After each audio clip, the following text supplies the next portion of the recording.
I finally figured it out. All these years posting videos on photography, I've finally figured out the perfect and extremely accurate analogy for all these people that don't understand the difference between a decent lens, and to them, decent is just sharp. And really, ultimately, they're like no different than an alcoholic who only buys a wine based upon alcohol content. You know, it's like you invite a wino to like a uppity wine tasting contest. They're like, "What stuff's got most alcohol in it?" This is really funny. This was news a few years ago. There's this crazy old hag named Cecilia Jimenez, and there's this famous fresco from 19th century of Jesus, and now it's become famous as an abysmal failure. You see, this is what it used to look like.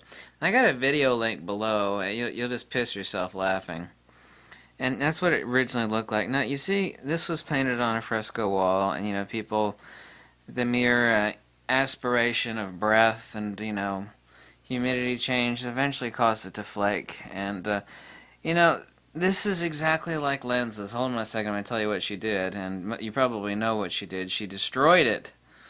I think she grew up in the town, and this is the amazing thing. She like collects pieces of art herself, so she loves art. And you would think that this would be vandalism. This is how she destroyed it. And now people are calling it Monkey Jesus, because it just looks like some blind retard on crack. You know, went to it. You know, you could actually find like a gang member tagger with a spray paint can that could have done a better job. I mean, she destroyed it. I mean, it doesn't even resemble the original. Amazingly enough, it's now become famous as one of the biggest mistakes of all time. And because it's such a stupid thing and it's destroyed, she took this beautiful piece of artwork and she destroyed it. Now the crazy old bat is demanding royalties. Now the church has become kind of famous and like a visiting ground, kind of like the Leaning Tower of Pisa. If it was sitting straight up, it would not be that special, but because it was designed wrong and it's leaning, the Leaning Tower of Pisa.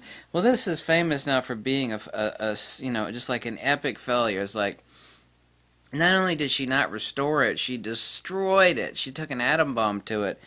And so the church has become so popular.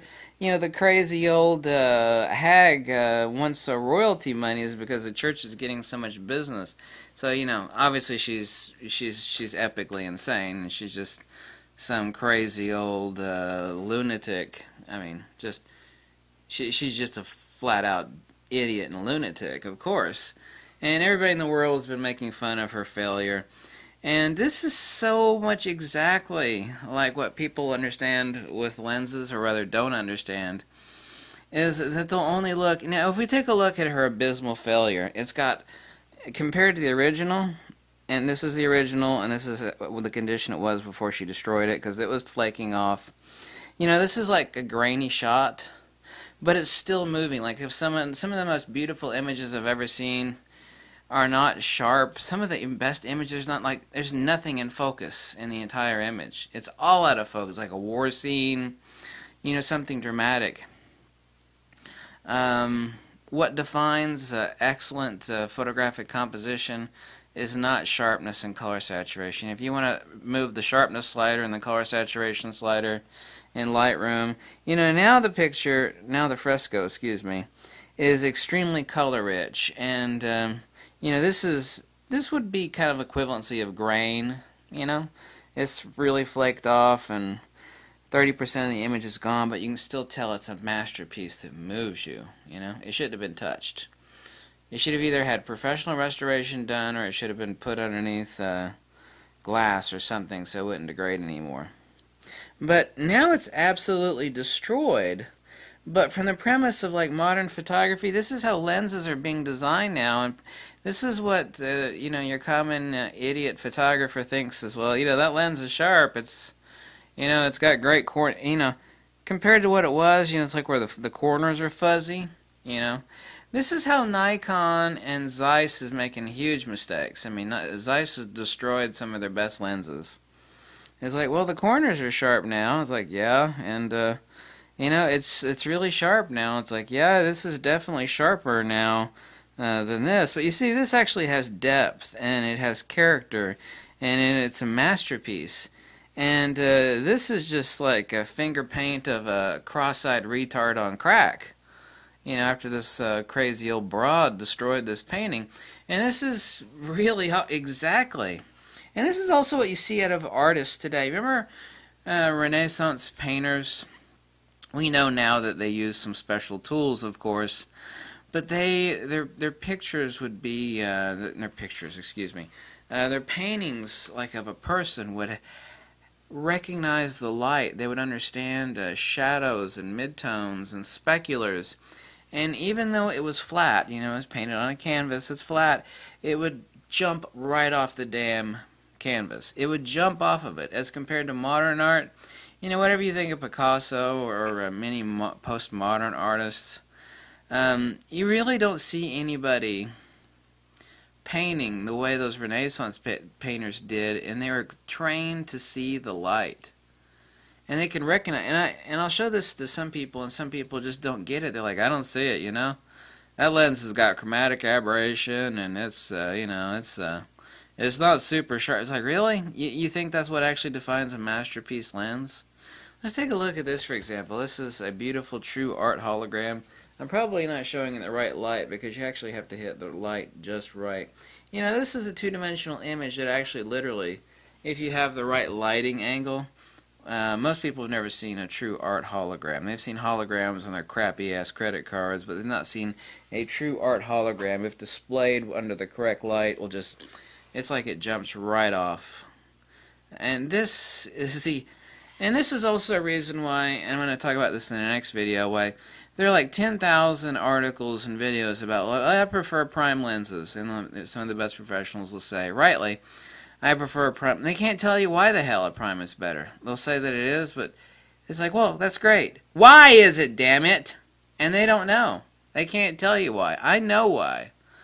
And you think that's an egotistical statement, but it actually saddens me that basically nobody knows the reason why. I mean, there are literally like that many people. You can count them on one hand, almost. Not literally, but almost.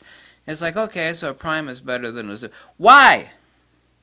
You could talk to like execs at Nikon and Canon, and it's like, okay, yeah. We all admit that everybody loves that prime lens as opposed to like that same focal and a zoom. But now answering the question, why do they like it better? And I'm going to talk about this in the next video. This also harkens back to some drawings, some famous drawings that people do. And a lot of people actually do this. They add no depth. They're incredibly detailed. And there are a lot of examples of this in modern art where you'll have a painting or a drawing that is just insanely detailed, but it has no shading, it has no gradation, it has no depth, it has no character, it has no life, it has no soul. It's like, well, it's incredibly sharp. It's like, yeah, but that's just like judging a wine like based upon alcohol content. I mean, you're no different than a wino. You don't recognize like a masterpiece wine versus like some rat gut swill you bought down at Walgreens that has artificially added alcohol content and it's sold for $5 a bottle so that your local wino can get high really quick. And I don't drink alcohol. I don't actually like alcohol. It's just an analogy. But this really is kind of the perfect analogy when I'm pointing things out to people. A lot of people get it, and they'll see it, and they'll buy these lenses that I recommend. They're like, oh my God, my pictures never look this good. And they'll even admit, it's like, well, this lens is not as sharp as my other lens, but my God, I mean, it's the depth, the color, the rendering. I mean, it's amazing. And then you have lenses like this, and they're like, well, it's perfect corner to corner, and it's really sharp, and yeah, but it's crap. It's flat crap. You see how flat after this crazy old hag destroyed this painting, it is now as flat as a paint. You know, there's no depth there at all. You cannot distinguish depth from the back of the head to the front of the nose. It is all wah. And on this, now they're both the exact same thing. They're on a two-dimensional flat surface. This, even in its destroyed state, where it's degraded over time, you can see the depth, the micro-contrast. So this is a perfect analogy, you know, for why some people, they just can't see it. You can lead a horse to water, you can't make it. You can show it to people, but some people, they can't. So it's like, I don't see it. It's like, okay, you don't see the difference between this and this piece of crap. Well, I like this one better because it's sharp, and, you know, it's got better corner to corner, and it's not got no chromatic aberration.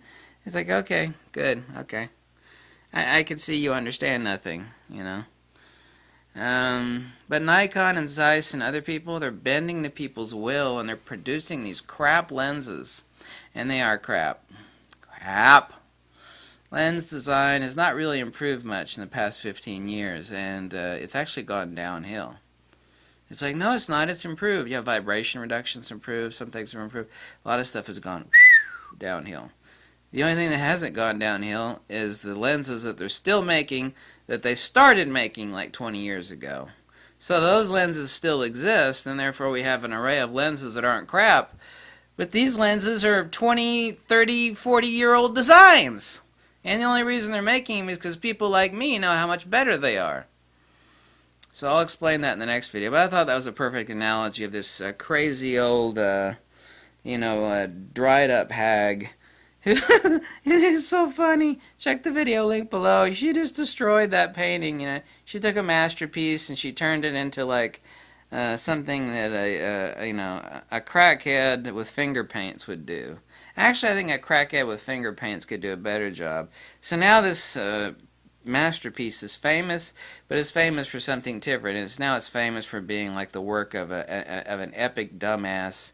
And, destroying a masterpiece, you know. It's kind of like letting someone loose on the Mona Lisa for restoration, and after the person is done with it, it ends up with like a Joker face. And, anyway, bye.